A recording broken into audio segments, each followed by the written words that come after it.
Hello, it's James. It's Derek. And this is our ramble, our Spitting Seeds podcast where we just kind of chat after the last one. This topic of membership has been one that's been rankling me forever. And I don't know why. Robin at Apolitical, she was asking me, like, why this is rankling me so much. And she's like, you just got to let it go, Derek, And I think it's just this idea that I hate leaving people out. And I get frustrated with silos. And I can just see silos appearing here. There's this really weird dynamic where there's an incentive to keep from organizations. Like, community is becoming more and more valuable from a business perspective. And so every organization wants to have their own community because it's a wealth of information and insights that then can direct, how you can better support governments or whatever it is you're doing, which is great. Except that it then creates silos. The flip side is when you're on a public servant, you're constantly getting invited to these networks. And, which ones do you join, which ones do you not join? And it just seems that there's an innate inefficiency with that bothers me. I wrote, it bothered me so much that I wrote on my last holiday to Portugal, like a 30-page sort of white paper, rant, trying to unpack this for myself. I don't think I necessarily got anywhere significant other than I tried to draw the distinction between almost like big P public servant and small P public servant. So big P public servant is like the official, like you are an official public servant, it's your job. And small P public servant is this idea of like you are a public servant in your heart. And someone who's a big P public servant isn't necessarily a small P public servant, but could be. And someone who's a small P public servant isn't necessarily a big P public servant and might never have been. There's people who I identify, I'm like, this person is like a public servant through and through who's never worked in government, but they've worked alongside government their whole entire life. And I'm like, they get it. They get the ethos of why public service exists. And so I'm like, could we not just wrap the boundary around small P public servants and have that be the community? The challenge is, how do you know someone's a small P public servant? And then you end up in this situation where you have to constantly make exceptions. And it just, the vetting becomes that much more, and that just doesn't scale. And at Apolitical, one of the questions we're always wrestling with is, how do we scale? Like, what's this model look like with thousands or millions of people?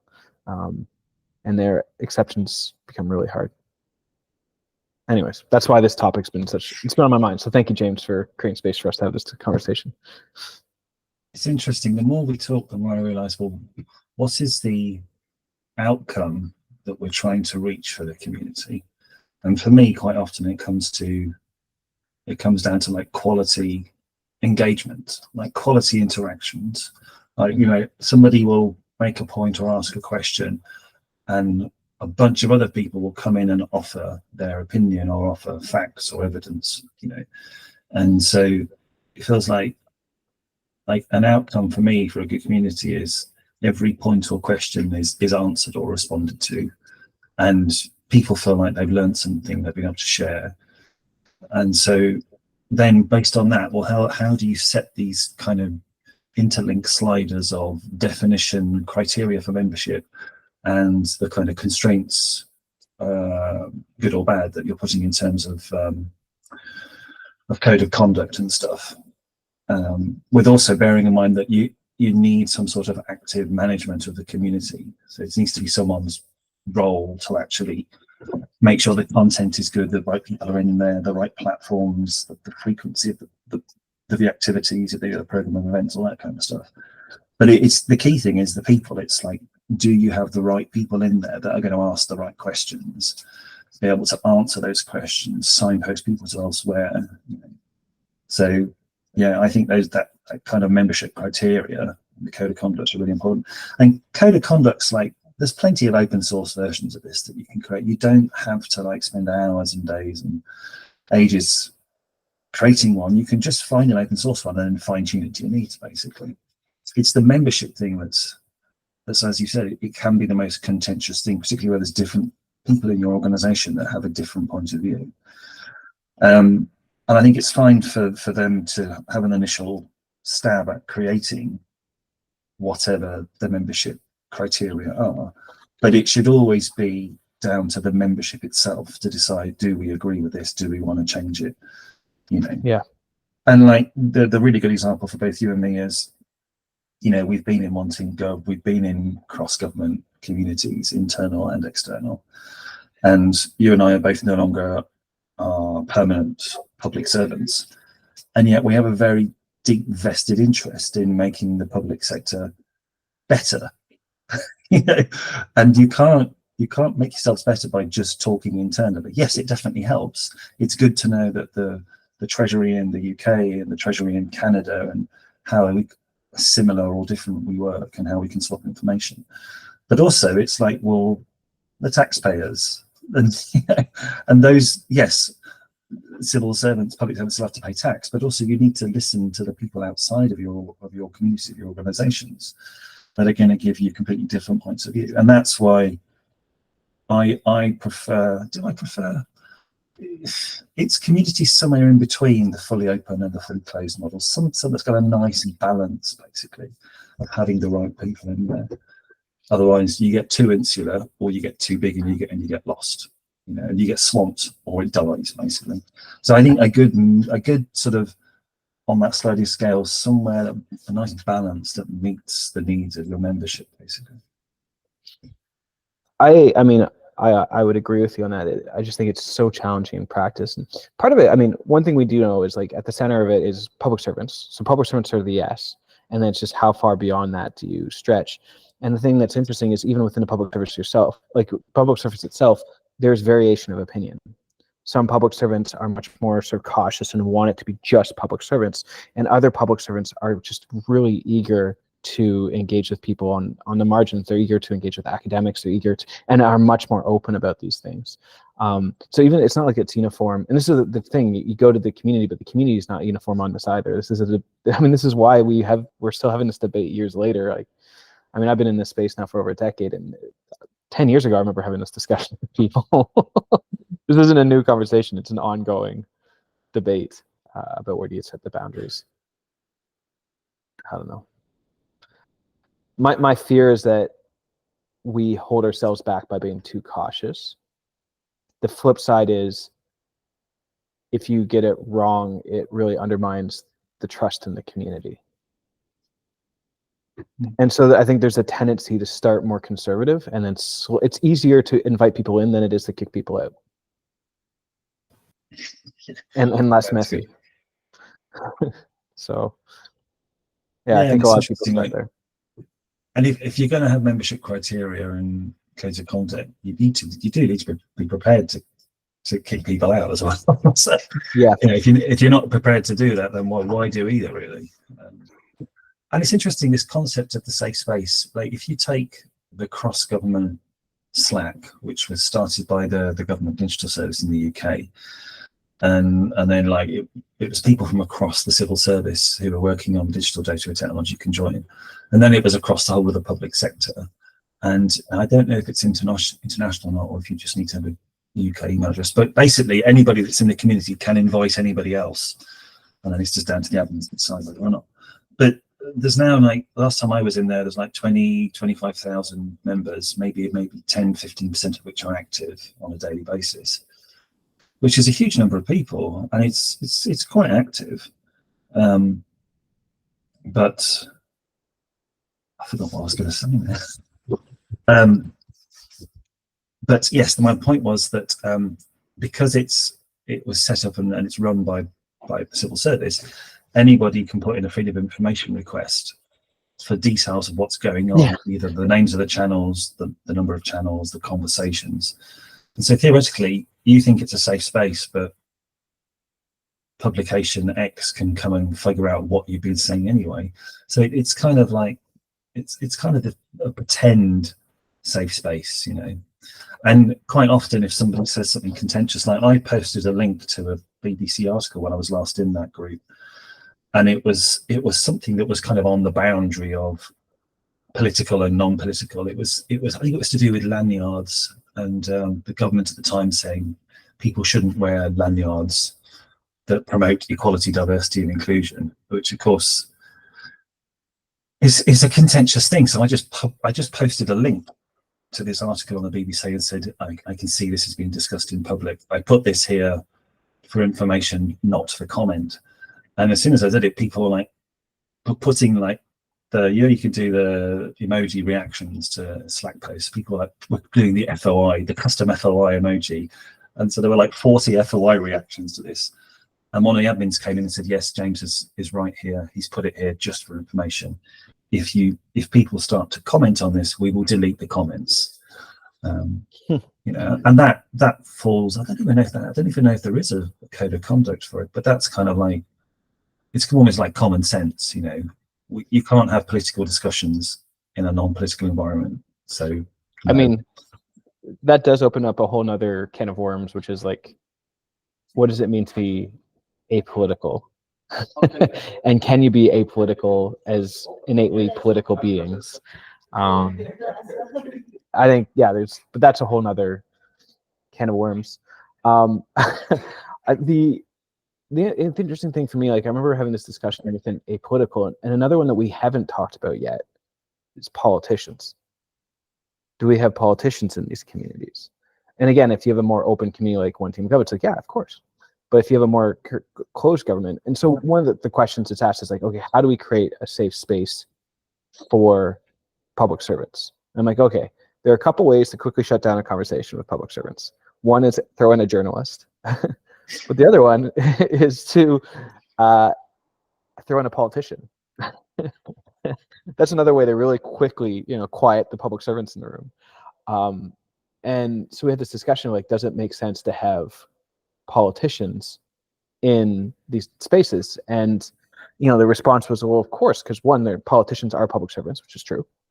But the other one is like, if we want to make government better, if the purpose of this community is to improve government, of course you want to have politicians as part of that conversation. So this then enters into this interesting thing, which is like, you're balancing this desire for safe space and question mark, safe space for whom, while at the same time, the community also exists for a purpose, which in the case of apolitical is to improve government, make government work better. And there are trade-offs with that innately, because you want to bring power into the room you need power to create change. And I thought that was just a really interesting thing where we talk about safe space, safe space, safe space, and then we had this whole conversation around politicians. I'm like, well, wait a second, this is much more complicated. I thought that was interesting. And also, like, some public servants never interact with politicians. It is not a part of their job. They may turn up to a town hall meeting where the Secretary of State or whatever speaks for a few minutes, but they never actually interact with the politician.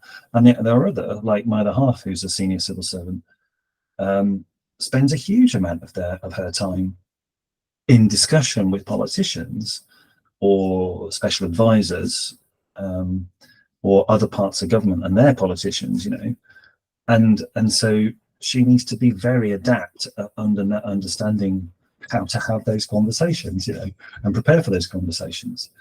But for someone like myself, in my entire civil service 12-year career, I think I wrote one submission to a minister, and that was it. I don't think I ever actually. I mean, there was a couple of times I was in a room with elected politicians, elected ministers, but never actually had to work directly with them. So it's very different. And then it comes back to membership criteria. And for example, like One Team Gov changed initially. It was a space to bring policy and delivery people closer together, because there was this assumption that they weren't very close. But it eventually moved into a space for people who just want to make government better. And there is a vast difference between two particular job types coming together versus anybody who is interested in making government better. I mean, that's vast. And so memberships change over time, either whether organically with One Team Gov, or membership makes a conscious decision to change, to grow or restrict, open or restrict the kind of membership. And also, you can have we were going to have these particular roles, remits, or people with certain types of responsibility. Those are the people that can come in. But also you could add on, so that we do something. And that's so that we do something may then alter like the people that are required, because yes, you may have been, for example, a community manager inside government, but you've left and you've worked in the private sector, the voluntary or the charity sector, so you've built up all this extra knowledge. And so it is worth having you in the community, because you've got previous knowledge of working in government, but also you're bringing all this extra knowledge that you've now accumulated since you left.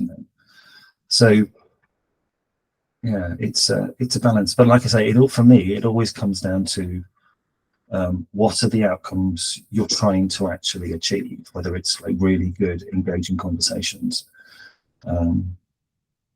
And also, like, does the membership still agree, or does it want to change it? Which then requires those ongoing iterations and conversations with the community.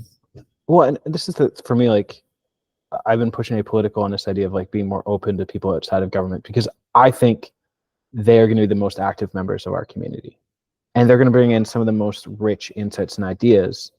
And I like this group that I have in mind. They're the small p public servant, but they're probably a small p public servant who actually has experience working in the public service, and now they're outside, they're in academia, or they're in consulting, and just because the incentives are different, they have more of an incentive to create the space to be involved in these communities, whereas I think most public servants don't have the same incentives that drive them there, but will actually as lurkers, get huge value out of those conversations. The challenge, of course, is that our community is not uniform in their comfort level with that. Some are completely comfortable with it and see huge value in it, and others are less comfortable. And I think there's a danger of sort of going to the most conservative of that. And I mean the conservative in terms of just cautious, the smallest community, the safest community. And I think there's a loss to that. I don't know. There's an interesting assumption, which I don't know is being tested or not, which is, do people who, for example, have left government and have got this extra experience and therefore maybe are not currently bound by, for example, the civil service code of conduct, so the whole sort of being impartial, being honest, all these kind of things, doing everything with integrity. I'm not to say that those people don't do it, but that I think having those voices in the community that are maybe can be freer, can be more open with what they want to say, does that actually create a safer space for people who are more restricted to actually join in those conversations? So yeah, does making it a bit more open create a safer space or not? I think is an interesting question to look at. The other thing that for me, I think I thought was interesting to think about was like, so one of the issues, so like consultants is one of the more contentious ones in there. It's like, oh, we don't want people to sell to us in the community, which is fair and fine. But there's also this fear, like, we don't want to give insider information away. Like, basically, it's this, we're afraid of something we say in this community being used and sold back to us later. And part of me is like, yeah, but like, at the end of the day, you want to have the best contracts, or people, like, the better that the consulting firms understand your needs, the better they'll be able to meet them. And so I am actually like, if consulting firms get involved in this space, learn a ton of intel, and then are able to go back to government and provide better service to government, I think that's a win. Fireworks and everything. Like, yeah. The only danger with that is that I know from government's perspective, we have very strict rules that basically say that every organization should have equal chance of, like, equal access to information, basically, it comes down to. And so the concern is that if some consulting groups are able to be part of communities and others not, it means that they get an unfair advantage when applying for contracts. And that is sort of a breach of our rules of equality, which I think is interesting. Yeah, and it's interesting to me as well, like, and also like the sales thing. Like, if you come into a space and start acting in a kind of salesy, pitchy way, there's a good chance, first of all, no one's going to then take you seriously. No one's going to really enjoy the interactions with you. So you're going to lose your kind of standing, and eventually you may end up getting kicked out. So this whole, there was an event I was working on recently. One of the things I was doing was collecting in the slides from the speakers and then checking them.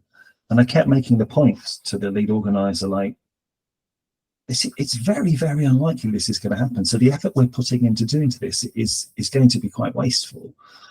And I was proved right. There was nothing in the slides that could possibly have been wrong. But also the deeper point was, but we're not, these are just the things that show up on the screen. This does not include what the people are going to say. There's no speaker notes in there. I don't know what you're actually going to say that's relative to the slides. In fact, the only thing that was wrong, which we missed, was like one of the speakers' slide decks have used the wrong hashtag. So actually that process didn't work because it missed something that was wrong. So yeah, like if you do something stupid, the community is gonna react against you. On the other side, with the commercially sensitive thing, I think this comes down to more knowing when or not to share commercially sensitive information in a private or public space. So that comes down to more training of public servants and knowing when they should or shouldn't do stuff.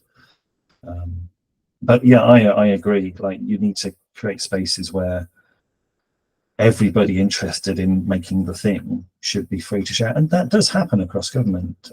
Defence has the Defence Accelerator, I think it's called, where they've made this space where you become a member and you come in, and then there's this incredible space where defence is like, we have this idea, we want to make this particular kind of defensive weapon or whatever, and then people can come in and look at this and they get involved and they like share ideas, and then maybe some of them will get picked to take it forwards and some of them will get some funding, and then of those maybe one or two will get taken further.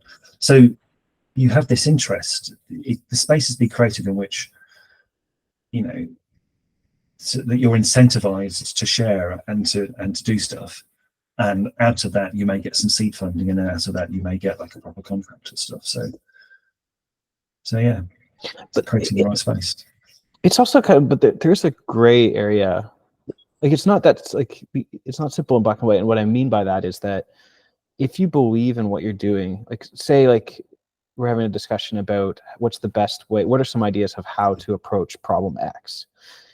And if you believe, like, what am I trying to say? The concern is we don't want people to come in and try to sell stuff. That said, if you are a person who's got this idea you believe really strongly in, you want to talk about that thing that you believe really strongly is the best way forward.